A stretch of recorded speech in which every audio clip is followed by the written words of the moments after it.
Animals don't know any better. Yeah, Most yeah, animals don't know any better when it comes to Yeah, breeding. yeah. Humans know better. We know that you're gambling with somebody's life. Even if you could give them the best life, that's your idea of the best Exactly, life. yeah, you your know? conception. And the more you look at everything and the more you understand about sentience, we are sentient enough to know better. We just don't care, which Yeah, is the problem. yeah. We like to act like we care, but Yeah. we don't.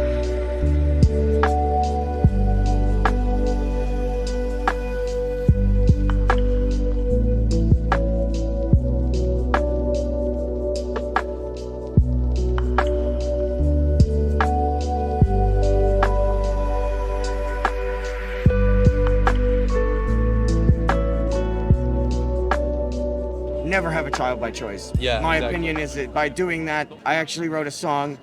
I wrote a song, and the lyrics are, "You're playing God in a godless world. You're gambling in your insides. You don't know what you'll get. You're gambling with babies. They don't know what they'll get. Maybe Yeah. deformed, maybe disordered, maybe never allowed to cross the border." Oh wow. What's the so you like are you a solo artist or is it No, part of a I'm band? just starting my band. We're called the Hope Junkies. yeah, you don't need to shamelessly plug away. And yeah, I have a song called "The Chain of No Choice," which is about this. Yeah, It's yeah, about yeah, not yeah. having a choice in existing or not. Yeah. And I don't. So are you in the punk scene? Yes. How have you found that have you been I'm assuming you've been relatively open about anti-natalism within the punk scene if it's in your lyrics, so how have people reacted? Is it accepted in the punk scene or I mean, the punk scene is obviously anarchist, so we're very anti-homophobic, anti-sexist, anti-racist. We're anti-religion, but we're pro-free thought. So it's Yeah, like you can yeah. be religious. We're not going to support your religion, but we'll support you Yeah, and your yeah, right, yeah. as long as it doesn't infringe on anybody else's rights. yeah.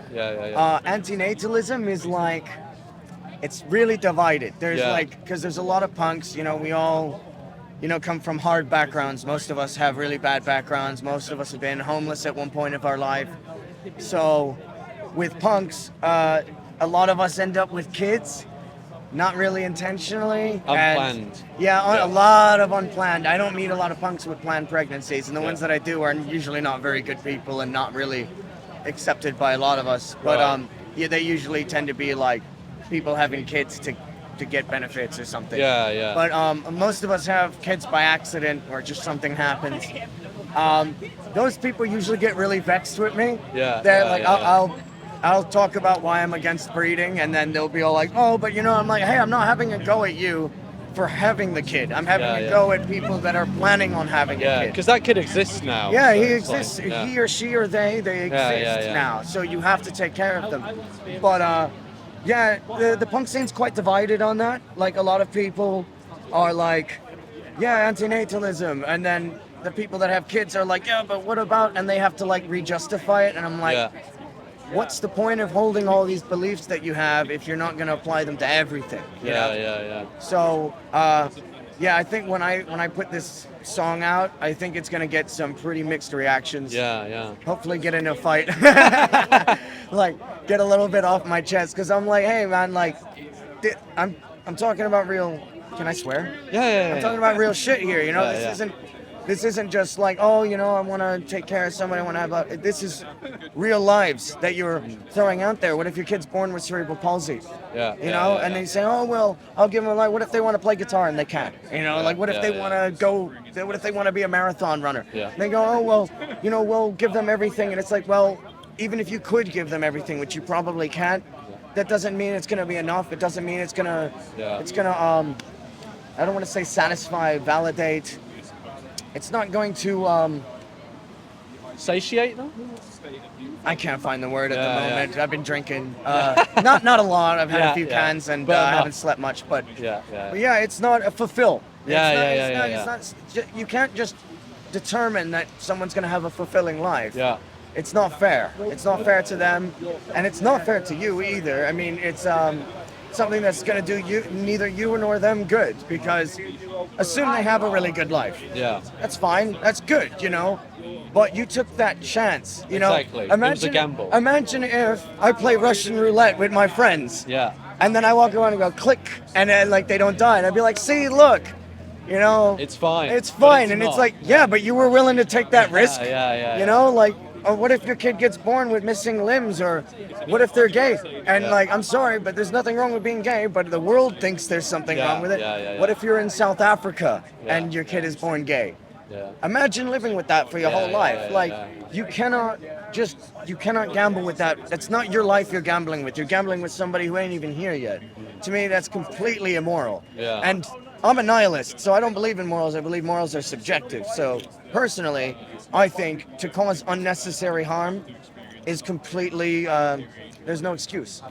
So, do you think there's like a, because you were saying like the punk scene is kind of divided on antinatalism. Do you think there's a natural position on antinatalism that leads from being a punk, or do you think it is open for like reasonable disagreement?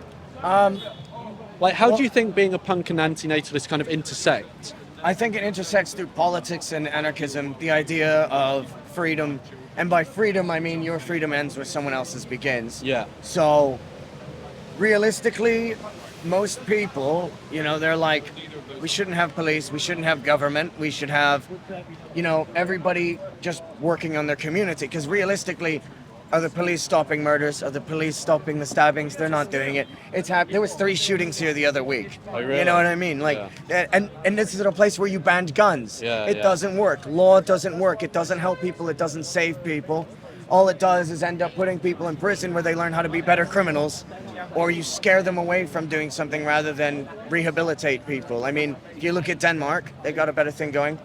But with the punks, we all kind of believe in a stateless society, and learning to police yourselves, learning self-defense, teaching people indoctrination, teaching people how to question something, not just blindly, I don't believe anything, everything's lies. It's like, no, it's not all lies. You have to learn to discern information.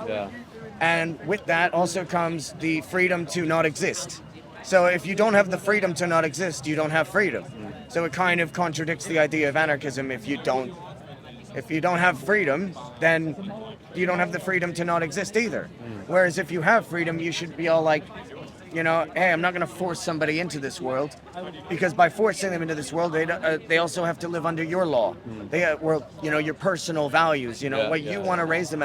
If I had a kid and I wanted to raise them as an anarchist, that's still forcing my ideas on them. Yeah, there's a strain of thought in antinatalism that one of the sort of impositions that comes with creating someone is the imposition of lifestyle, in that you're born into a world where a variety of lifestyles are going to be sort of imposed on you. That's generally going to be from the background culture you're born into, and that lifestyle might not, you might not vibe with that, and you wanting to deviate from that could lead to problems. Problems. It could lead to some serious problems. It could lead from societal to financial to physical harm. Or being locked up. Being locked up. If you're in the wrong country and you have the wrong ideas.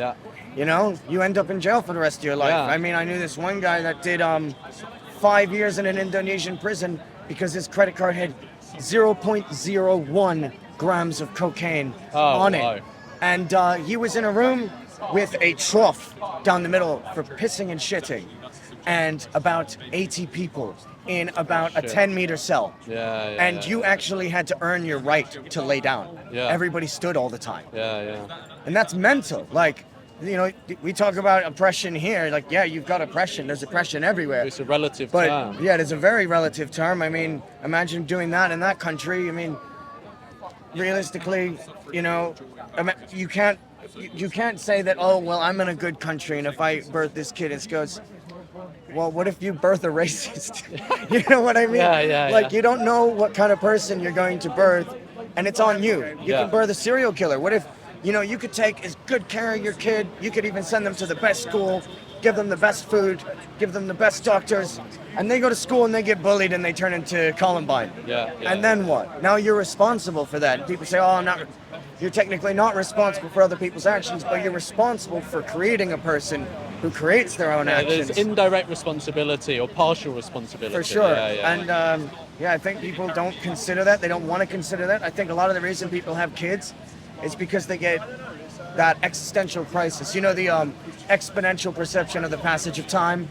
As you get older, you start thinking time is going by faster and faster. And You know, and then people get scared, they get lonely, and then they realize that they've just been working at Wendy's for way too long, you know, or whatever, or Barclays. And then they, you know, they think about their parents dying, or maybe their parents have died, and they go, oh, who's going to carry my legacy? And I'm like, if your legacy is worth anything, you don't need to have a child. Other people will carry it if for you think about all the people we remember as great people, we don't remember their parents unless their parents have also done something. Yeah, you don't remember their bloodline. Exactly. You remember the individuals. What they did. Yeah. Exactly. And your actions. Sometimes it's not even the person. People just remember the actions. And to me, that's the most important thing. Like your name, that's an egoist type thing.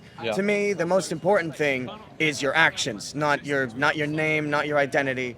And when it comes to having kids, and most people, they do it out of like either loneliness or wanting to pass on their identity in some way because of some sort of existential threat, you know, like that, you know. A threat to the ego. A threat to the ego. It's like, I'm going to be dead, I'm going to not be remembered.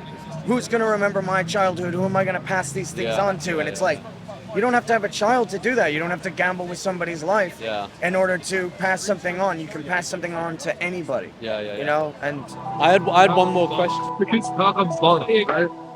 We're talking about don't have kids, not killing anybody. We're not don't have kids. Why the hell were you born and why did you exist in the first place? I don't know, it's a great question. Bad decision. What's the answer? You tell me why My parents' selfishness, because they didn't perceive that life is fucking painful.